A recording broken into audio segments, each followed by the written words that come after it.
कहानी सुनो में आपका स्वागत है। आज की कहानी पंचतंत्र से है, जिसे पंडित विष्णु शर्मा आचार्य जी ने लिखा था। कहानी का शीर्षक है लालच बुरी बला है। किसी नगर में हरिदत्त नाम का एक ब्राह्मण निवास करता था। उसकी खेती साधारण ही थी, अतः अधिकांश समय वह खाली ही रहता था। एक बार ग्रीष्म ऋतु में वह इसी प्रकार अपने खेत पर वृक्ष की शीतल छाया में लेटा हुआ था।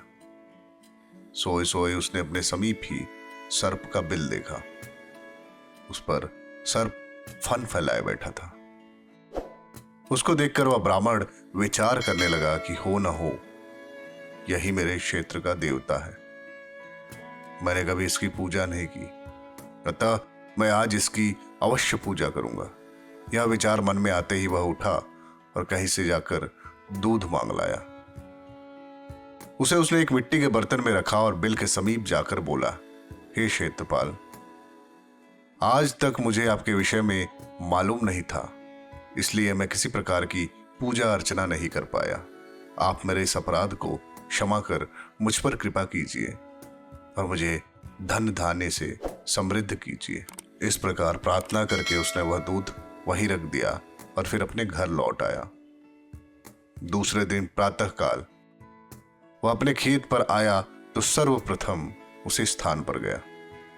वहां उसने देखा कि जिस बर्तन में उसने दूध रखा था उसमें एक स्वर्ण मुद्रा रखी हुई है। उसने उस मुद्रा को उठाकर रख लिया। उस दिन भी उसने उसी प्रकार सर्प की पूजा की और उसके लिए दूध रखकर चला गया। अगले दिन प्रातःकाल उसको फिर एक स्वर्ण मुद्रा मिली। इस प्रकार वह नित्य पूजा करता और अगले दिन उसको एक स्वर्ण मुद्रा मिल जाती। कुछ दिनों बाद उसको किसी कार्य से अन्य ग्राम में जाना पड़ा। उसने अपने पुत्र को उस स्थान पर दूध रखने का निर्देश दिया। तदनुसार उस दिन उसका पुत्र गया और वहां दूध रख आया। दूसरे दिन वह पुनः दूध रखने के लिए गया तो देखा कि वहां स्वर्ण मुद्रा रखी हुई है। उसने उस मुद्रा को उठा लिया और मन ही मन सोचने लगा कि निश्चित ही इस बिल के अंदर स्वर्ण मुद्राओं का भंडार है। मन में यह विचार आते ही उसने निश्चय किया कि बिल को खोदकर सारी मुद्राएं ले ली जाए। सर्प का भय है, किंतु जब दूध पीने के लिए सर्प बाहर निकला तो उसने उसके सिर पर लाठी का प्रहार किया। इससे सर्प तो मरा नहीं और इस प्रकार से क्रुद्ध होकर उसने ब्राह्मण पुत्र को अपने विष भरे दांतों से काटा और उसकी तत्काल मृत्यु हो गई। उसके संबंधियों ने उस लड़के को वहीं उसी खेत में जला दिया। तब से कहा जाता है कि लालच का फल कभी मीठा नहीं होता।